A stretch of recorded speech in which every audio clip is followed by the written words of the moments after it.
నిన్న సోషల్ మీడియాలో ఒక వార్త చూసిన. ఏముందంటే హరీష్ రావు బీజేపీలోకి పోతున్నట, కొత్త పార్టీ పెడుతుందట. అరే అది షేర్ చేసేటోళ్ళన్నా రాసినోనికన్నా కొంచెం అనిపించాలి కదా. అబద్ధం ఆడితేనన్నా దొరకకుండా ఆడాలి.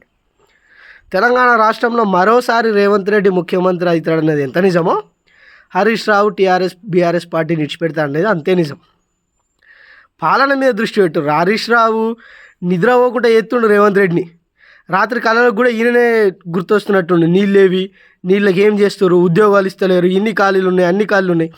ఎస్ఎల్బీసీలా సరే ప్రమాదం జరిగి చనిపోయారు, పాపం చివరి చూపు చూసుకోనికి వాళ్ళకి శవాలం గుడియలే ఈ ప్రభుత్వం. ఇవన్నీ ప్రశ్నిస్తే తెలంగాణ నిద్రపోలేక, తెలంగాణ కంటికి కునుకులేక ఇట్లా ఈ విష ప్రచారం మొదలు పెడుతురు. షేర్ చేసేటోనికైనా ఉండాలి, రాష్ట్రానికైనా చిన్నగా అరే ఏం రాస్తున్నారా బాయ్ ఇది ఎంతవరకు నిజం అని ఉండాలి కదా.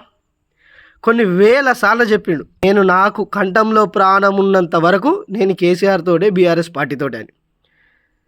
అందరూ మీ నాయకులు మారినట్టు పదవుల కోసమో పైసల కోసమో పార్టీలు మారరు. అర్థమవుతుందా? హరీష్ రావు ఒక బీఆర్ఎస్ పార్టీ కార్యకర్తలేగా పనిచేస్తాడు అన్నిట్లలో. మొన్న చూసిర్రా, రోడ్డు మీద మండు టెండర్లు నిలబడి వరంగల్ సభకు పోతుంటే ట్రాఫిక్ క్లియర్ చేస్తుండు.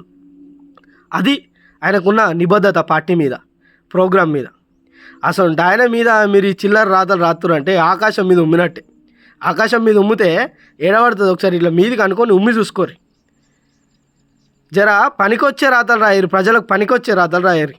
వడ్లు కొనలేక ధాన్యం దడిచిపోయి రైతులు అదిగోసలు పడుతురు, అది రాయరు. గురుకులాల వరుసగా 6-7 ఆత్మహత్యలు అయినాయి, ఫుడ్ పాయిజన్లు అయినాయి, అది రాయరు. అర్హులైన కాంగ్రెస్ కార్యకర్తలు ఇందిరా మిల్లు ఇస్తురని ప్రజలు ఎక్కుతురు, దీక్షలు చేస్తురు, గది రాయరు తప్ప ఇట్లా ప్రజలకు పనికిరాని ముచ్చట రాజకీయ కక్ష సాధింపు చర్యలు రాతలు రాయకుర్రి. ఆ పేపర్కున్న ఆ జర్నలిజంకున్న వాల్యూ పడిపోతుంది మీరు రాసే ఈ పిచ్చి రాతల వల్ల. ప్రజలకు పనికొచ్చే రాతలు రాయరి, నాయకుల మీద కక్ష సాధింపు చర్యలు కాదు. అడిగిన ప్రశ్నలకు సమాధానం చెప్పలేక ఇదో డొంక తిరుగు అన్నట్టు. ఇది దొంగ రాజకీయం, రేవంత్ రెడ్డి ఆడే డైవర్షన్ పాలిటిక్స్.